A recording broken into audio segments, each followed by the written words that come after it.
Hello everyone, welcome to 1 minute finance. So आज की video के अंदर the topic that will be starting is related with different categories of stock. तो 3 अलग अलग कैटेगरीज होती हैं स्टॉक्स की। So that 3 different categories of stock. इससे पहले वाली वीडियो में that I made was related with different categories of companies in the stock market. You can go and check it out and also कैसे उसकी sorting वगैरह करनी होती है, that also I have made a video. So you can go and check it out, that video, in order to get more clarity about this particular video. So 3 different categories होती हैं. First is जो stocks की first category होती है that is V40 companies, जिसमें सारी large cap and mid cap companies आती हैं. ठीक है, so that is there. Next जो कैटेगरी होती है दैट इज़ V40 नेक्स्ट. इसमें सारी की सारी mid cap and small cap companies आती हैं.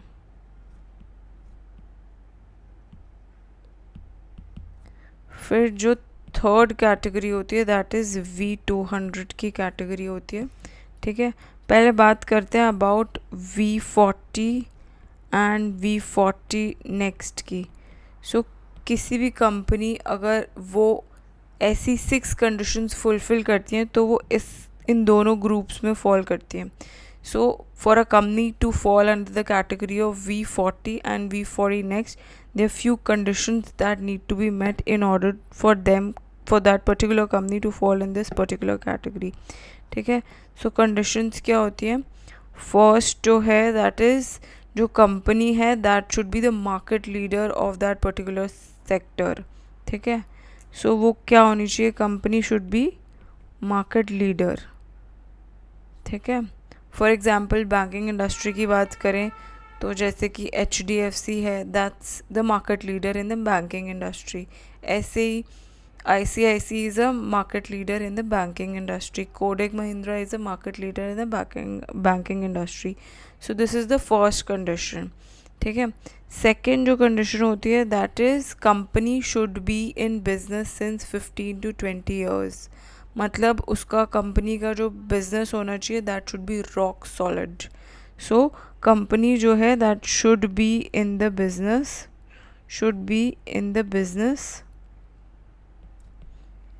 में होनी चाहिए in last 15 to 20 years. Business में होनी चाहिए, मतलब उसका रॉक सॉलिड बिजनेस होना चाहिए, then only it will fall in this particular category. Third condition जो है, company should be debt free. That's the third condition. Company कैसी होनी चाहिए, company should be debt free. ठीक है, that's the third condition. Fourth condition क्या है, fourth condition है company should have a future growth prospect. इसका एक फ्यूचर ग्रोथ प्रोस्पेक्ट होना चाहिए. ठीक है, so that is very must कि एक फ्यूचर ग्रोथ प्रोस्पेक्ट होना चाहिए. That's a must condition. फिर जो कंपनी है मतलब उसके अंदर less people are using but going forward ज़्यादा लोग उसको यूज़ करेंगे. फॉर एग्ज़ाम्पल अभी आप कंपनीज देखते हो जैसे कि एंजल वन, तो अभी इनके जो मार्केट लीडर हैं जैसे और बड़े बड़े हैं, जैसे grow is there and different are there. Grow is there and Zerodha is there, but going forward Angel One, 5paisa, these companies will grow. मतलब इन companies का ग्रोथ प्रोस्पेक्ट जो है अच्छा है. अभी फ़िलहाल उसकी पेनिट्रेशन जो है वो लो है, बट गोइंग फॉरवर्ड इसकी पेनिट्रेशन बढ़ जाएगी. ठीक है, so that is there, that's the fourth condition. Fifth condition जो है दैट शुड बी फुलफिल की कंपनी के पास अपनी प्राइसिंग पावर होनी चाहिए कि वो प्राइस को ऊपर नीचे कर सकती है. दैट्स द फिफ्थ कंडीशन की प्राइसिंग पावर होनी चाहिए. जैसे कि आप कोलगेट का अगर प्राइस देखो, आपको याद भी नहीं होगा कि कोलगेट की पेस्ट का प्राइस क्या है, because you relied so much on that particular brand. और कंपनी अगर प्राइस ऊपर नीचे कर भी देगी आप फिर भी उसी को खरीदोगे, मतलब कंपनी की मार्केट के अंदर प्राइसिंग पावर है. ठीक है, so that's the fifth condition. Sixth condition जो है, it should not be a PSU. मतलब ऐसी कंपनी नहीं होनी चाहिए जिसका ऑब्जेक्टिव सोशल वेलफेयर का है. It should not be a PSU company. कोई गवर्नमेंट कंपनी नहीं होनी चाहिए. That's the 6th condition, not PSU company. ठीक है. सो दैट्स द 6 कंडीशंस की कंपनी जो है तभी इस कैटेगरी में फॉल करेगी which is V40 and V40 next. ठीक है. So that is there. अब बात कर लेते हैं अबाउट V200 वाली कंपनीज जो हैं वो कौन सी होती हैं. V200 वाली कंपनीज कौन सी होती है, इसमें कुछ कंडीशंस हैं. जैसे कि फर्स्ट कंडीशन जो है दैट इज़ कि कंपनी जो है that must have more than 200 CR net profit होना चाहिए during last 12 months, sorry not years. तो 12 मंथ्स के अंदर कंपनी का जो नेट प्रॉफिट है दैट शुड बी 200 CR, उससे ज़्यादा हो या 200 CR होना चाहिए. So that's the first condition कि company must have more than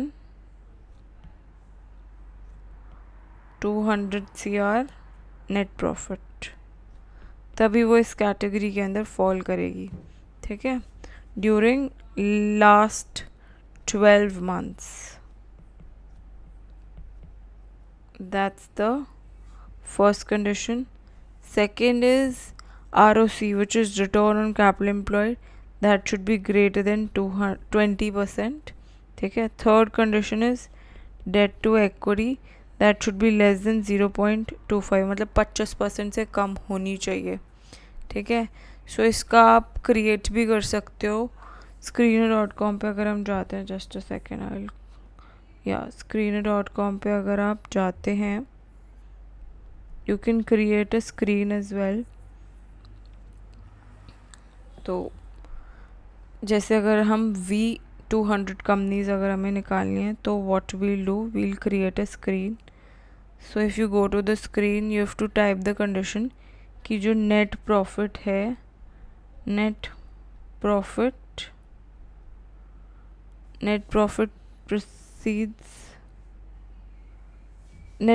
preceding year, एक साल में, that should be greater than 200 CR. तो इस CR में ही आता है ऐसे. नेक्स्ट कंडीशन इज, तो इसके अंदर हमें विल ऑल्सो पुट एंड. ठीक है. फिर ROCE, अभी बताया आपको ROC 20% से ज़्यादा होना चाहिए. ठीक है. So that is there.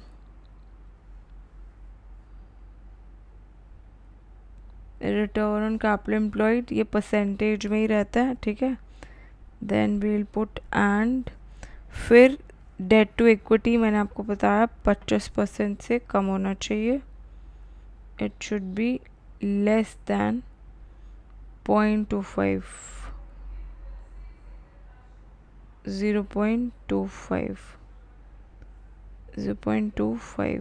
ठीक है. So that's there. So if you run this query you will get all these companies. ठीक है. So these are all V200 companies. ऐसे ही मैंने जो ऊपर कंडीशंस बताई वो आप अगर उसे अप्लाई करेंगे you will get the other companies also which is V40 and V40 next. ठीक है. So that is there. but इसकी कुछ exceptions हैं. जैसे कि अगर बैंकिंग इंडस्ट्री की बात करें, जैसे अभी हमने बात करी अबाउट V200 कंपनीज, एक्सेप्शंस हैं कि ये जो कंडीशंस हैं ये बैंकिंग और NBFC में फॉल नहीं करती. That is the exception. This is not applicable on banking industry, या अगर हम बात करें नॉट एप्लीकेबल ऑन NBFC के ऊपर भी नहीं लागू होती. ठीक है. सो अगर NBFC या बैंकिंग की बात करें उसमें कंडीशन होती है that will be applying is net profit proceeds जो है that should be greater than 200 CR and ROE यहाँ पे 10% से ऊपर होना चाहिए, then it will fall in this particular category. So this you can write also कि net profit preceding जो होगी 12 महीने की 12 months की, that should be greater than 200 CR, and second जो condition होगी that is return on equity should be greater than 10%. ठीक है. Now let's talk about different type of analysis. अलग अलग analysis होते हैं. So there are different analysis. For that I'll make a separate video. Let's not combine these two video together. अलग अलग type के analysis होते हैं. We'll talk about that in the next video. Stay tuned for that as well. Thanks for watching. Bye bye.